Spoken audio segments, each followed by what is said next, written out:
So staff manager admin, 3 access levels. So I'm going to create it for staff. First name, I'll put in first name and then the last name. Now the hiring entities, hiring companies, this is the list reflected over here because we have set these in the settings. So I will take you to the settings directly from here. Okay, and I will show you where it is coming from. Okay, so these are the companies over here. Like, remember I told you guys, like I said, for Hannah, Singapore and Philippines. Now there will be one concern which I will be answering later. That is how to set up Singapore and Malaysia or other countries' payroll. Okay, that we will cover during the payroll. But it does affect. Okay, you need to have a right company for right country in order for the taxation to be implemented and calculated accordingly. So this is the list coming from there, and then there is an outlet. Let's say I'm going to do for Carbonate, and then there are the outlets. These outlets are coming from this outlet page. Okay, these are the outlets that we have created. Yesterday we created one, right? So these are all the outlets that we have. So we will select one of the outlets. Now while we were talking about the outlet, this is the primary outlet. Okay, and these are the accessible outlets. Now as soon as I will say allow access to the other outlets, whichever outlet you have stated as give access to everybody, this organization wide, it will automatically be activated as soon as you will click that button. But if you want to add more, then you have the list of all the outlets. Now this becomes the primary outlet. These are the accessible outlets, which means when you will create a roster, um, when you will create a roster or you will take any action, this person actually belongs to the primary outlet, but this person may time to time go to the other outlets and work over there. So this person will be allowed to check in and check out at these outlets as well. There's one more thing. The people are grouped by the outlet. Like Hosanna asked this question yesterday, right? You are not grouped by the manager you report to. You are grouped by the outlet you have access of. Okay, but for the reporting structure, it's entirely different. You do not report to an outlet, you report to a manager. Okay, so clear distinction over here. If you want to report to a manager, that manager must have access to one of these 4 outlets, either the primary or the accessible. And if you want to remove all the outlet, you can just click over here, then the primary will remain there. It has to be there. Now, what are the functions of these buttons? Allow check-in and check-out from any location, allow or restrict the mobile check-in, check-out. Remember the other day I was showing you the attendance, I would believe yesterday, and I was showing you view map option. If that is the case, then they will be allowed to, that only happens when you are allowed to check in and check out from anywhere, or either or. So for example, you are allowed to check in from any location. You are a sales staff, you go out directly to the client most of the time in the morning, and then in the evening you come back and submit your report. So you are allowed to start your day wherever you want to, and then you must come back because you are only allowed to check out at office, right? So both the options or the vice versa. So you can start the day at the office. In that case, you are allowed to check out from any location, right? This is how the check-in and check-out works. If you are allowed to check in and out both from any location, you're free to move around, but the location will be tracked as soon as you will take any action on the attendance. This is to restrict that you should not be allowed to use a mobile attendance. Then you have like a thermal scanner installed, or your manager will scan your face using the mobile camera. This is not mandatory, by the way.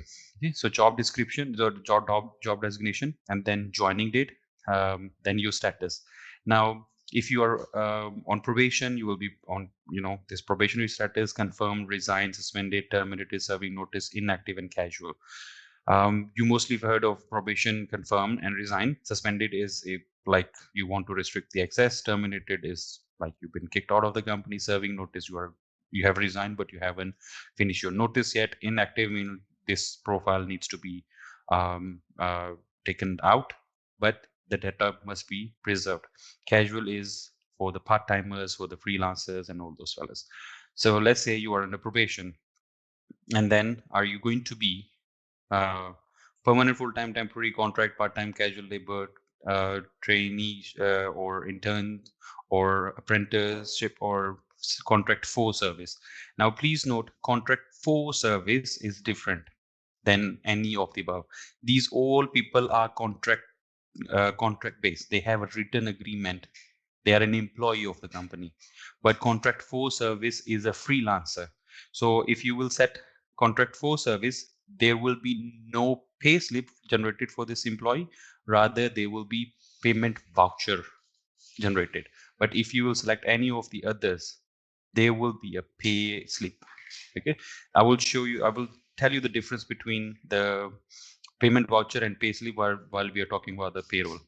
In short, if I try to tell you now, uh, contract for service or freelancers do not contribute to CPF. They are not, responsible for that.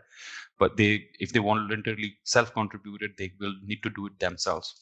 They normally don't have any allowances. They don't have any leave entitlements and stuff like that. But any employee who's contract of service, that means they are contractual employee of the company, they will be a pay slip and they will be liable for all the taxes and stuff. This is where you select who does this person report to.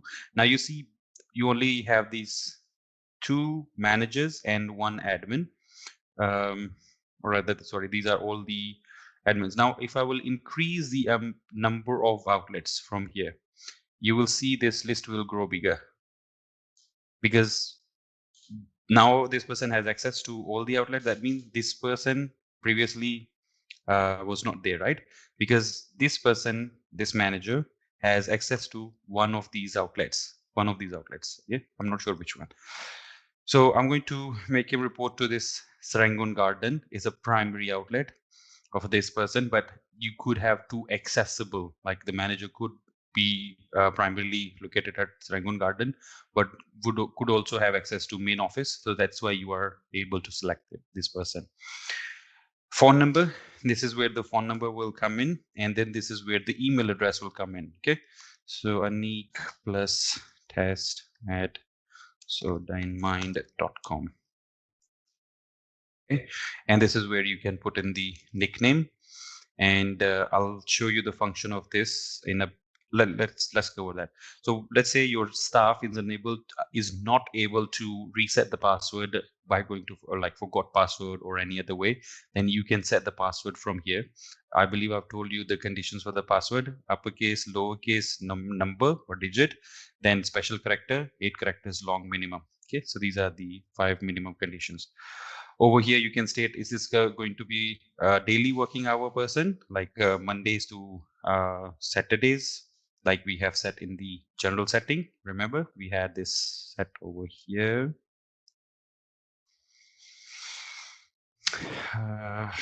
Company settings. So we have stated over here, daily working is 9 to 6. Okay.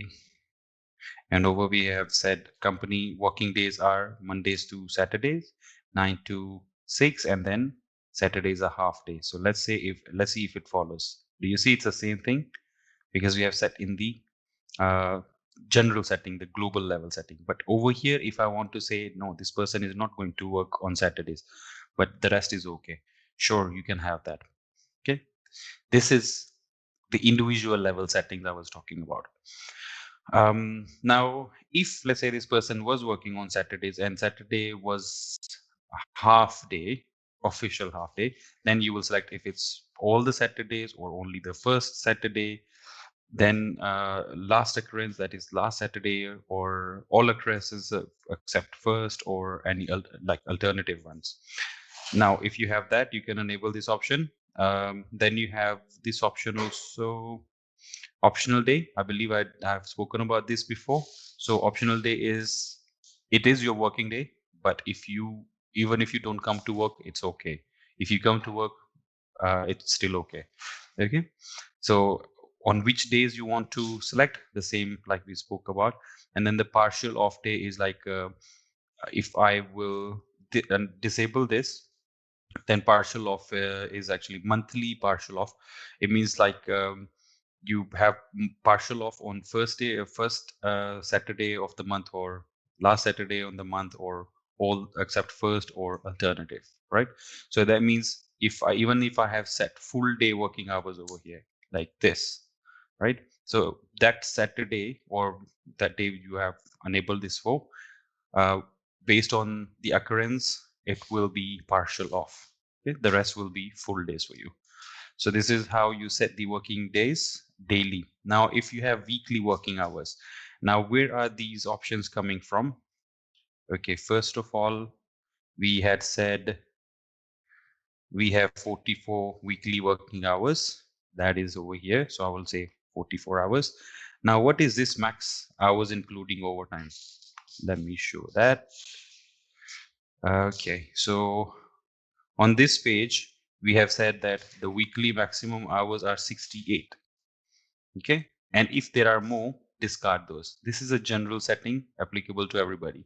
So that's why discard is already enabled. So if I will say, let's say I don't want to go 68 over here, I want to go 72 over here, but it will not override the mean settings. And instead of discarding, I want to put that as post CPF allowance, right?